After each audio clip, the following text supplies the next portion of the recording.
just noticed my dog sort of seems really like a dead piece of sofa decoration. She's not dead, she's snoozing. Hello and Happy New Year! Today, as is tradition, I want to talk about 7 books that I loved reading last year. None of these, I believe, were published in 2021. Maybe one was. And they aren't very representative of my overall reading. I read 68 books last year, 2/3 of which were fiction. The remaining third was nonfiction. And on this list of 7 books that I want to talk about, 4 are nonfiction. So, my goal for this year is to read some amazing fiction, some corkers in fiction that will really keep me at the edge of my seat or just suck me in. So from the 3 fiction books I want to talk about, I challenge you to find a common theme and recommend some fiction books that you think I should pick up this year.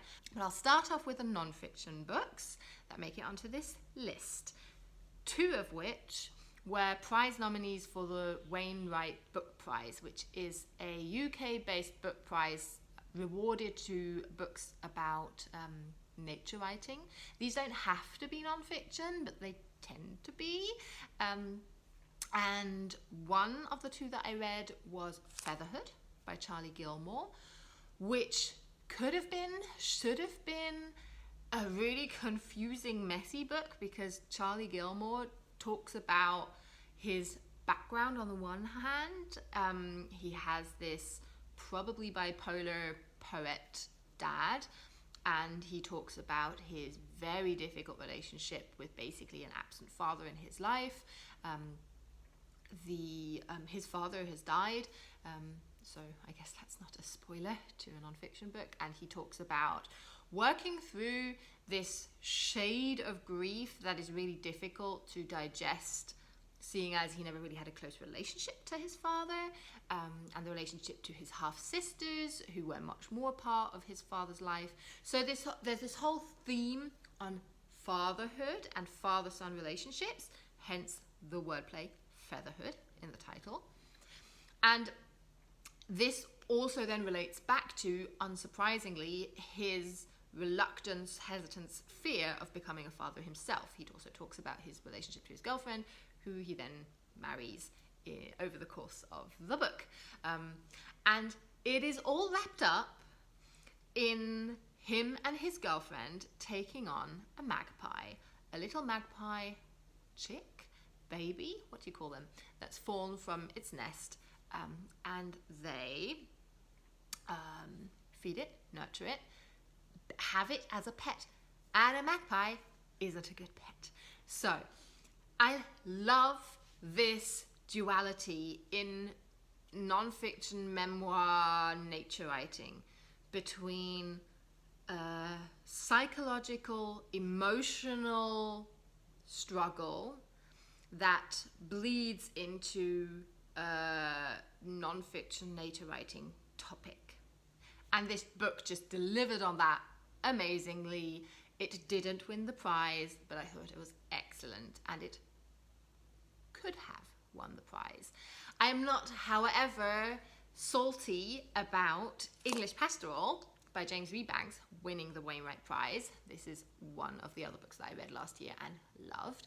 I've loved his previous work as well, so I was really excited about reading this. In English Pastoral, James Rebanks, who is a farmer himself, talks about the effect that climate change and the change in agriculture are teaming up to destroy our countryside. And the reason why I love this book, besides it just being written excellently, he is such just a strong author, is that I think he is a perfect champion for this topic, because quite often I consume content either from people who are just joining me shouting into my echo chamber about how awful climate change is, but basically we have a plant here and we try to limit our waste and not shop that much. We live in cities, we are white, middle-class, privileged people. And just very far removed from the topic. And then I will talk to people, albeit not as often, who are really sort of angry and critical about the sort of Fridays for Future movement, and they get really personally offended because they feel like they are being attacked. And they are usually also people who live in a city. And why are they upset? I don't care that they didn't recycle 40 years ago. I want to talk about what's happening now. And James Rebanks, in this book, spans decades of his grandfather, his father, and now him working as a farmer in the UK. And he's not preaching to anyone, and he admits that he's had to adapt how he thinks about things, and he's had to remain open-minded. And he also just talks about how including a few more climate-friendly practices into farming can also be profitable. It's not just sort of tree-hugging love for the environment. So I thought this was just a really nuanced, clever book that I think pretty much anyone would enjoy. Then I read one more nature writing book that wasn't part of the Wainwright Prize. This was a translated work, I believe, called The Way Through the Woods by Long Lit Woon, who went to Norway as an exchange student from Malaysia and there met her future husband. And in this book, she works through her grief of suddenly losing her husband, and the method, I guess, she chooses to work through her grief is mushroom hunting, searching, mushrooming. What's the right verb here? Basically, she joins this society that goes mushroom collecting, and she takes us through all these different hunting grounds, all the way from Norway to Central Park. And the thing that is so interesting about this book to me isn't the mushrooms, because I couldn't care less, but again, how this fascination and almost obsession for this really niche nature topic brings people together. Because that I actually thought was really, really interesting to see how this sort of society of like-minded people works, and also not like-minded people, very different people, sort of end up gathering and bonding over their interest in mushrooms. So I thought that was really sweet, and again, fulfilling what I'm always looking for: personal struggle, grief over the loss of your husband, and nature writing in some form, nature helping you work through this personal issue. And the fourth nonfiction book that I wanted to talk about, finally, is not nature writing for once. I read the German translation, which was Ich hasse Männer, I hate men, by Pauline Armange, I reckon she's pronounced. She's a French author. And I believe, I don't want to embarrass myself, but the original title is, I think, Moi les hommes, je les déteste, something like that. I hate men. It's a slim little book, and even though I don't think it was the most nuanced, revolutionary piece of feminist nonfiction that I read, I loved my reading experience. Two good female friends of mine also read this book a few days before I did. We met in a bar the next week and talked about this book. And one of the aspects she talks about in this book, besides why she believes she should be free to say that she hates men, even though she loves and married a man, one of the aspects that I found especially interesting for me was that she talks about how women, if they free themselves from the pressure of having to measure up or be attractive to men, have the freedom in sort of women-only circles to just have really interesting discussions, discourse. They can be free in a sort of intellectual and psychological manner that she thinks has great potential for the feminist movement. I'm not saying that I agree with everything that she says in this book, but I loved how freeing the reading experience was for me and my two friends who, we all live in Berlin. We have very different lives, I would say, just when it comes to sort of our private lives and our professional lives. Very different rhythm, different income, problems, fears. But this was such a uniting book and such a uniting reading experience that I recommend you read it if you feel like you need a girlfriend. There are problems with a complete lack of discussions behind like intersectional feminism. I personally don't believe that the way forward is excluding discussions around toxic masculinity or the disadvantages that men also have in a sexist society.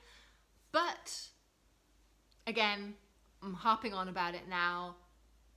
If you want to read something that is just a real like opinion piece and isn't concerned about being super measured and understanding, then this is a really cool one. Now, the 3 fiction books that I challenge you to somehow draw together and recommend the perfect fiction book for my 2022 reading are as follows. One of the first books I read last year was It by Stephen King, my first Stephen King novel, and I thought it was excellent. Not perfect, but it's going to stay with me. It's a real chunker. I'm not finding it in my bookshelves because I don't have a ladder here. It's a fault of my bookshelf, even though I love it. And It, I think probably everyone knows, spooky clown hunts down a group of teenage kid friends. There's a time period in the, I don't know, I lie, I don't remember. Was it the 70s? There's a time when they are young teenagers. There's a timeline when they are adults. The horror comes back to the small town. It's been turned into a movie. My boyfriend and I watched the 2 newer movies based on the book after I finished reading it. Didn't think they were great. The book, however, is so good. So good. Stephen King has this really... He just understands his craft. After reading this book, I also read his nonfiction book on writing. He talks about writing. Duh. But how do I put this? He really crafts it incredibly well, threading these 2 timelines together.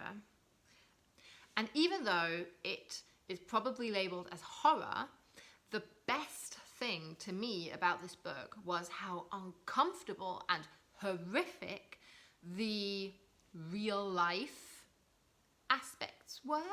The relationships to toxic or violent parental figures, for instance, bullying between people in like a peer group, and just these things were far more shocking and harder to stomach for me personally than the sort of supernatural horror.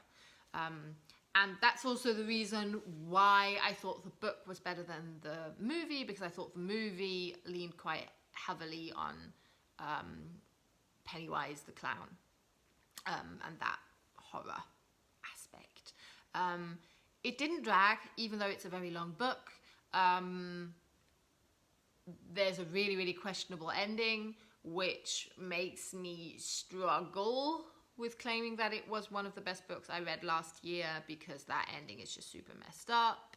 Maybe just dated. Maybe Stephen King would change it today. Not sure. They definitely changed it for the movie, but I don't want to spoil you. But I'm really happy that I read it, and it was a cool first Stephen King novel for me to read. Then, find the link here, I challenge you. I read The Offing by Benjamin Myers, which is about 16-year-old Robert who, in the wake of the Second World War, goes on a journey by foot over the English countryside. And he is the son in a mining family, destined to be a miner himself. And he wants to experience nature and have a free summer before he is sent underground to work in the mines. And he befriends an elderly upper-class woman who's living by herself in this cottage, and he spends the summer with her. And nothing about this book is something that I would have picked up myself, I think. But my mum recommended it, challenged me to read it, and I did, because I was reading it through a video, partly, and it was beautiful. There are so many quotable moments. I don't even like historical fiction very much, but it didn't really matter that it was set after the Second World War. I mean, yes, it mattered, it was part of the plot, but it didn't feel dated. There is a sort of flashback moment, sort of the beginning, the end, sort of as a sort of frame to the story, but it is historical fiction. And it was just so good. Not something that I think will be leading my choices and picking up books in the future, because I don't even know what I would search. Would I search for quotable kick-ass older women? Like, because she's definitely like my favorite character in this book. Sort of English countryside in the 50s and 60s, that doesn't really sound like my jam. I don't know. I really don't know how I would use this to guide my future reading, but it was perfect. And then my final book of 2021 that I want to talk about, because it was just so good, is The House in the Cerulean Sea by TJ Klune, whose new book that is out I now definitely want to read as well. This is about, was it Linus Baker, I believe the main character is called, who works for a ministry, and his job is to administer children's homes, special children's homes, homes in which fantastical children live, children with supernatural powers. And he basically audits these homes and writes them up if they're not doing something well. And he gets sent out to the House in the Cerulean Sea, which is a even more special kind of home. It's very secluded, it's on this island, and apparently, so he is told, that there are some sort of high classified secret kids that live there. And he goes there, and it is the most heartwarming, feel-good, kind book that you could read. Even if you don't love fantasy, I would recommend this book. Even if you don't really care for sort of the supernatural, it doesn't matter. It reads like a contemporary novel. If you sort of like contemporary YA or LGBTQIA+ topics, you can read this in so many cases. I gifted this book to my boyfriend's brother, who is an electrical engineer, is quite straight, excuse the vocabulary here, but I just think this is the perfect book for anyone who just sort of wants a book that feels really cozy. And my friend Anya, who recommended I read this, told me that it felt like a warm hug, and she was right. So It, The Offing, The House in the Cerulean Sea. I have no clue how to use those to now predict what kind of books I should read in this year, but all of these 7 books I would like to push on to many people. In fact, quite a few of them are missing my bookshelves because they are currently with friends, family, other people who I'm hoping will love these books. I hope you had a really good reading year. These 7 really were the creme de la creme because I did not read loads of books that I loved. 68 books, and I'm only super eager to talk about 7. Roughly 10% maths. I'm looking to up that figure this year, so please leave me your recommendations and I'll talk to you soon. Bye.